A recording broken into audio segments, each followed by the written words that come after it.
লাঠি দিয়ে ভর করে উঠতেছে। সে অনেক টায়ার্ড হয়ে গেছে, আমি নিজেও অনেক টায়ার্ড হয়ে গেছি। এখানে পথচারীরা জায়গায় জায়গায় খাল করে রেখেছে যেন অন্যজন এখানে পা দিয়ে উঠতে পারে। এইভাবে আমার মনে হয় না যদি কোনোদিন বৃষ্টি হয় তাহলে এখানে কেউ উঠতে পারবে। যদি উঠে কখনো তাহলে নির্ঘাত তার মৃত্যু। আমি নিজে অনেক টায়ার্ড হয়ে গেলাম। আমার সহ রাসেল বাবু অনেক টায়ার্ড ফিল করছে।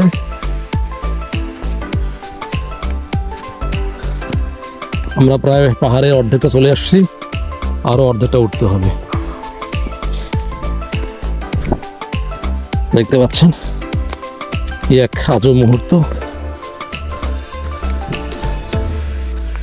পাহাড়ে ক্লাইম্ব করাটা অনেকটা কষ্টসাধ্য হলেও সবচেয়ে মজার বিষয় হচ্ছে যে অপরূপ সৌন্দর্য, পাহাড়ের বনাঞ্চলের যে অপরূপ সৌন্দর্য, এই সৌন্দর্যের কাছে আমাদের ক্লান্তি দূর হয়ে গেছে।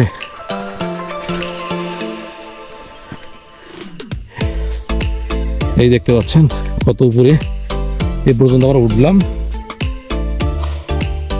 আমরা টায়ার ফিট করতেছি, আবার উঠি দেখি কতটুকু ওঠানো যায়।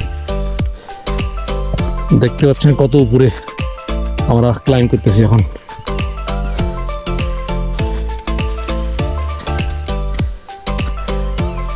ভাগ্যিস আজকে কোনো বৃষ্টি নাই, আবহাওয়াটা অনেক অনুকূল ছিল, যার কারণে আমরা উঠতে পারতেছি। এই দেখতে পাচ্ছেন এখানে কিন্তু এই দেখেন পিচ্ছিল। এই জন্য এই সমস্ত জায়গা উঠতে গেলে অবশ্যই পায়ের জুতার তলে যেন ঘর্ষণ ভালো থাকে, আর যেটা আমাদের আঞ্চলিক ভাষায় বলে ধার ওটা যেন ভালো থাকে। এখন আপনার জুতায় যদি ধার ভালো না থাকে তাহলে আপনার পা পিছলে পড়ে যেতে পারেন। এই জন্য এই সমস্ত জায়গা আসলে খুবই সতর্কতা অবলম্বন করতে হবে। এই অনেক পিচ্ছিল।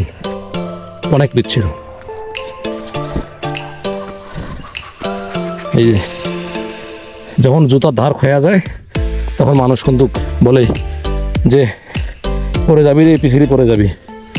ঠিক আছে, এই দেখেন কত পিছিল, এই যে দেখতে পাচ্ছেন ভিউয়ার্স, অনেক পিচ্ছিল। এখানে দেখেন পা দিয়ে পিছিয়ে যাচ্ছে।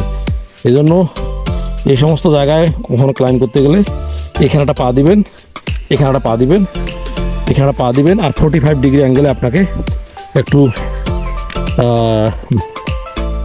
ভাঁজ হয়ে আপনাকে হাঁটতে হবে। অবশেষে আমরা চলে আসলাম পাহাড়ের চূড়ায়।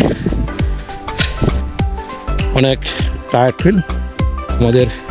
দেখেন গায়ের কি অবস্থা, আমার গেঞ্জি, আমার টি শার্ট পুরো ভিজে গেছে। বাবু তো একবারে ভিজে শেষ। এই যে লাউ চাপড়া অবসর বিনোদন কেন্দ্র, জেলা পরিষদ জামালপুর। আর এখানে হচ্ছে ওয়াচ টাওয়ার। এই ওয়াচ টাওয়ার থেকে আমি একটা ভিডিও শ্যুট করেছিলাম। অবশেষে চলে আসলাম আমাদের কাঙ্ক্ষিত আমাদের লক্ষ্যস্থানে। আমাদের সাথে যারা এসেছিল তারা রাবার বাগান দেখতে গেছে, কিন্তু আমরা অনেক খোঁজাখুঁজি করলাম, তাদের কোনো দেখা পেলাম না। এই জন্য আমরা বাবু সহ দুইজনে চলে আসলাম। পরবর্তী ভিডিওর জন্য পাশে থাকবেন। ধন্যবাদ।